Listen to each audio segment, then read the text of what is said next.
नमस्कार. नहुषाला इंद्रानं आपल्या राज्याचं प्रभारी बनवलं.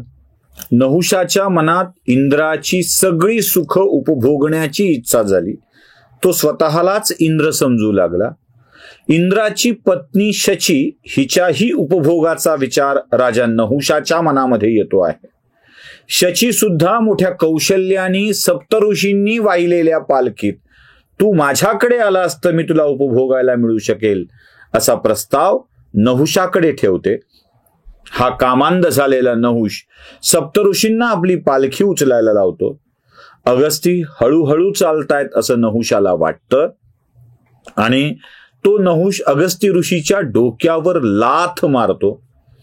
अगस्ती त्याला शाप देतात आणि सांगतात की तू अजगराच्या योनीत जाशील. या कामभावनेतून बाहेर आलेला नहुष ऋषींची क्षमा मागतो आणि मग युधिष्ठिराने तुला केलेल्या उपदेशानंतर तू चांगला होशील असा त्याला वर देखील दिला जातो, उशाप देखील दिला जातो. आता हा नहुष भीमाला जंगलामध्ये वेटोळे घालून बसलाय पहिल्या कथेत सांगितल्याप्रमाणे आणि भीमाला हे सगळं सांगतोय. भीम म्हणतोय अरे मी भीम आहे आणि युधिष्ठिर माझा भाऊ आहे. पण नहुषाला हे त्या अजगराला हे पटत नाही. तो भीमाला आपलं भक्ष्य करणार असतो. पण इकडे बराच वेळ झाला भीम आपल्या कुटीच्या बाहेर गेलाय आणि परत येत नाहीये याची चिंता सगळ्या कौरवांना पांडवांना लागून असते. आणि युधिष्ठिर भीमाच्या शोधामध्ये त्याच जंगलात येत असतो. भीमाचा याच्यातला चाललेल्या संघर्षाचा आवाज याचा अंदाज युधिष्ठिराला येतो आणि त्या आवाजाच्या दृष्टीने युधिष्ठिर चालत येत असतो. त्याला कळतं पुढे आल्यावर की एका अजगराने आपल्या भावाला कैद करून ठेवलाय, वेटोळे घालून ठेवलेला आहे. आणि मग तो युधिष्ठिर म्हणतो की अरे सोड त्याला. तो म्हणतो तू कोण आहेस? तो म्हणतो मी युधिष्ठिर आहे, हस्तिनापूरचा युवराज. नहुषाला बरं वाटतं. तो म्हणतो तू जर युधिष्ठिर असशील तर माझ्या प्रश्नाची उत्तरं दे आणि माझ्या प्रश्नाची उत्तरं तू देणार असशील तरच तुझ्या भावाची सुटका होऊ शकेल. मग ती सगळी कहाणी तो नहुष अजगर झालेला नहुष युधिष्ठिराला सांगतो आणि म्हणतो की माझ्या प्रश्नाची उत्तरं दे, मला जरा ब्राह्मण काय ते नीट समजावून सांग. जर मला ते पटलं, माझं समाधान झालं तर मलाही मुक्ती मिळेल आणि तुझ्या भावालाही मुक्ती मिळेल. युधिष्ठिर म्हणतो विचार तुला काय विचारायचंय ते. मग त्याला अजगर प्रश्न विचारतोय. बघा एक अजगर प्रश्न विचारतोय युधिष्ठिराला, एका क्षत्रियाला. तो म्हणतो की नेमकं ब्राह्मण कोणाला म्हणावे. आता हा प्रश्न आणि त्याचं उत्तर नीट ऐकणं आवश्यक आहे. ब्राह्मण कोणाला म्हणावे. प्रत्यक्ष यमधर्माच्या अवताराला हा प्रश्न विचारला जातो. धर्म आहे युधिष्ठिर, त्याला प्रश्न विचारला जातोय ब्राह्मण कोणाला म्हणावे. ब्राह्मण म्हणजे काय ते जरा मला नीट समजावून सांग.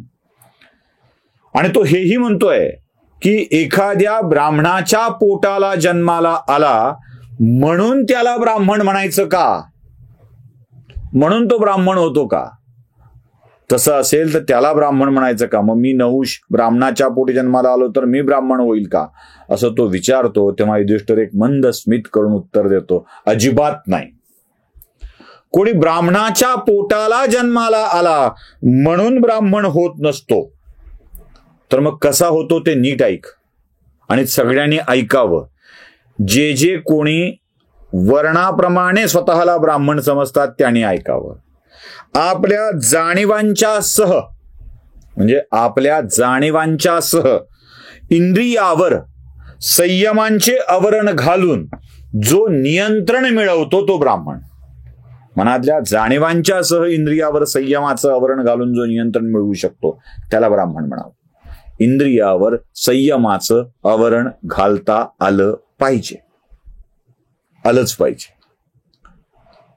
म्हणजे वनवासात गेल्यावरती, जंगलात ज्ञान प्राप्त करण्यासाठी गेल्यानंतर थंडी वाजतेय म्हणून काहीतरी असलं पाहिजे असं अजिबात नाही. सगळी इंद्रियाची सुख उपभोगता आली पाहिजेत असं नाही. ज्ञानप्राप्ती करायची असेल ना तर कठोर मेहनत पाहिजे. खरं तर ब्रह्म जाणीतो ब्राह्मण असा विषय आणि ज्याला ज्ञानाची प्राप्ती करून घ्यायची आहे त्याला ब्राह्मण समजावं. त्यामुळं इंद्रियाच्या सुखांवर जो नियंत्रण ठेवतो त्याला ब्राह्मण म्हणावं. जो युधिष्ठिर पुढे सांगतोय, जो संयमाच्या मुशीत घालून मनाला घडवतो, म्हणतं आहेच आहे, संयमाच्या मुशीमध्ये घालून जो मनाला घडवतो तो असतो ब्राह्मण, त्याला ब्राह्मण म्हणावं.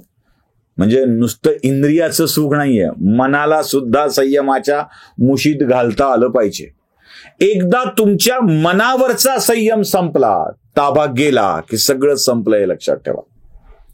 त्यामुळं मनाला संयमाच्या मुशीमध्ये घालता आलं पाहिजे. ती मागे गोष्ट सांगितली आठवते ना, संयमानं सगळ्या गोष्टी साध्य होतात का? तर हो, होतात. कसं? चाळणीत पाणी धरून दाखवा, संयम ठेवा, पाण्याचा बर्फ होईपर्यंत चाळणीत सुद्धा पाणी पकडता येतं. सोपं आहे ना. संयमाच्या मुशीत घालून मनाला घडवता आलं पाहिजे, आणि असा जो घडवू शकतो त्याला ब्राह्मण म्हणावं. त्याला ब्रह्मविद्येची प्राप्ती झालेली असावी. आता ही ब्रह्मविद्या काय? फारच अवघड काम आहे. ब्रह्मविद्या समजून घेणं म्हणजे फारच अवघड काम आहे. सोपं आहे. अनादि अनंत अविनाशी आत्म्याविषयीचं ज्ञान प्राप्त करून घेणं म्हणजे ब्रह्मविद्या. अनादि, ज्याचा आदि नाही, अनंत आहे, ज्याचा अंत सापडत नाही, तो अविनाशी आहे, तो कधीही विनाश पावत नाही. आत्मा अनादि आहे, अनंत आहे, अविनाशी आहे. असं अनादि अनंत अविनाशी असणं हे ईश्वराचं रूप आहे. हे ज्याला कळतं त्याला ब्रह्मविद्येची प्राप्ती होते. ज्याला ब्रह्मविद्येची प्राप्ती होते, अनादि अनंत अविनाशी आत्म्याविषयीचं जो ज्ञान प्राप्त करून घेतो तो ब्राह्मण. त्याला सत्याचं दर्शन होतं तो ब्राह्मण. ज्याला सत्याचे दर्शन होतं तो ब्राह्मण. आता हे सत्याचं दर्शन होणं काय असतं हे समजून घेतलं पाहिजे. त्यामुळं उगाच एखाद दुसरा ग्रंथ मुखोद्गत केला म्हणजे ब्राह्मणत्व आलं असं नाही. एखादा मंत्र पाठ केला, लग्न लावता आलं म्हणजे ब्राह्मण झालं असं नव्हे. पूजा सांगता आली, रुद्र म्हणता आलं, लघुरुद्र म्हणता आलं, अतिरुद्र म्हणता आलं, महिम्न पारंते परमविदुषो यज्ञ सदृशी म्हणून शिवमहिम्न पाठ करता आलं, ओम भद्रम कर्णे शृणुयाम देवाः भद्रम पश्यमाक्षभिरत्रः असं म्हणता आलं म्हणजे ब्राह्मण झालं असं नाही. उच्चारांची शुद्धतेसह पाठांतर झालं म्हणजे ब्राह्मण झालं असं नाही. उच्चारांच्या शुद्धतेसोबत विचाराची शुद्धता येणं आवश्यक आहे. ब्रह्मविद्येची प्राप्ती होणं आवश्यक आहे. त्यातलं ज्ञान समजणं आवश्यक आहे. कोणताही विधी अथवा मंत्र का आहेत, त्यात काय आहे हे समजणं आवश्यक आहे. तेव्हा तो ब्राह्मण झाला. इंद्रियाचं दमन करणं आवश्यक आहे, तेव्हा तो ब्राह्मण झाला. एवढंच लक्षात ठेव असं युधिष्ठिर सांगतो. आणि या उत्तराने नहुषाला आपल्या अवस्था अशी का आली याची जाणीव होते. तो म्हणतो, युधिष्ठिरा धन्यवाद हे सगळं ज्ञान मला दिल्याबद्दल. खरोखर मला आता माझी अवस्था अशी का झाली याची कल्पना आलेली आहे. आणि नहुष शापमुक्त होतो, भीमाचीही मुक्तता होते. भीम आणि युधिष्ठिर आपल्या आश्रमामध्ये परत जातात. तिथे मोठ्या संकटातून वाचल्याबद्दल भीमाचंही खूप स्वागत होतं. आणि आता आपण शेवटच्या कथाभागाकडे जाणार आहोत, जो वनवासातला शेवटचा कथाभाग असणार आहे, जो पांडवांना एक नूतनत्व प्राप्त करून देणार आहे. आणि त्यानंतर पांडवांचा अज्ञातवास सुरू होणार आहे. नमस्कार.